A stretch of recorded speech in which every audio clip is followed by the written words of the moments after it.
Bom dia, eu sou a professora Iliara Brasil. Hoje eu vou abordar o tema da química ambiental, falar sobre alguns aspectos importantes, principalmente sobre o lixo.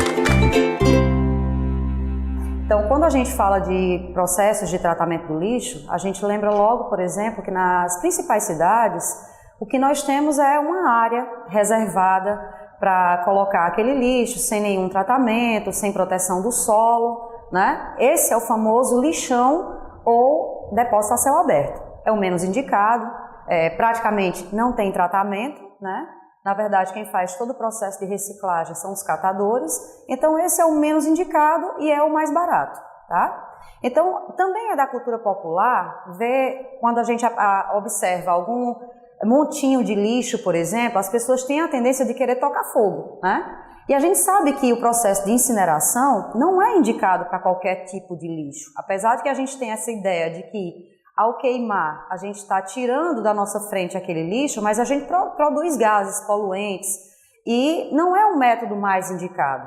Quando é que a gente realmente deveria usar a incineração? A incineração deve ser usada para lixos portuários, aeroportuários, alfandegários e também para o lixo hospitalar. E aí é óbvio que o que a gente quer destruir são os micro-organismos patogênicos que podem proliferar doenças. Nós temos também o aterro controlado e o aterro sanitário.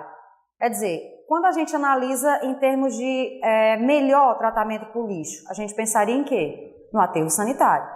O aterro sanitário, você vai ter uma parte desse lixo vai ser aterrada, e aí tem a grande vantagem de que, ao abrir a vala de colocar o lixo, o solo vai ser preparado. A gente vai usar uma manta impermeabilizante do solo, que é de PVC, e com isso evita, nesse caso, a contaminação do solo, do lençol freático, Então a gente poderia dizer que esse é um processo mais indicado para o tratamento do lixo.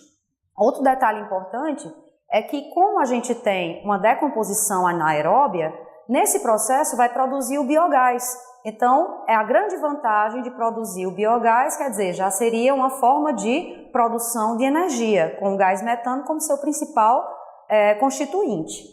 E o aterro controlado, ele ficaria de forma intermediária entre o lixão e o aterro sanitário, porque ele pode ter o solo preparado ou não, ele vai ter uma parte do lixo exposto, então nem vai ficar, digamos assim, tão adequado, também não seria tão inadequado como acontece com o lixão ou com o depósito a céu aberto. Um outro processo que é importante a gente comentar é a compostagem, Quer dizer, o lixo orgânico, ele pode ser guardado em depósitos adequados, isso pode ser feito na própria residência da pessoa, E aí a gente tem essa intercalação de lixo orgânico, areia, grama, e aí nesse caso, uma vez por semana você vai umedecer, porque os micro-organismos decompositores, eles precisam da umidade para isso, e aí nós temos uma decomposição aeróbia. Se toda semana você fizer esse movimento de revirar o lixo, umidificar, a gente vai ter em 3 meses um adubo. Então, de certa forma, a gente não pode deixar de falar da química ambiental, porque apesar de não fazer parte do currículo obrigatório, o MEC ele vai abordar esses temas exatamente na prova do Enem. Por isso que a gente não pode deixar de relembrar e de dar dicas sobre tal tema. Muito obrigada!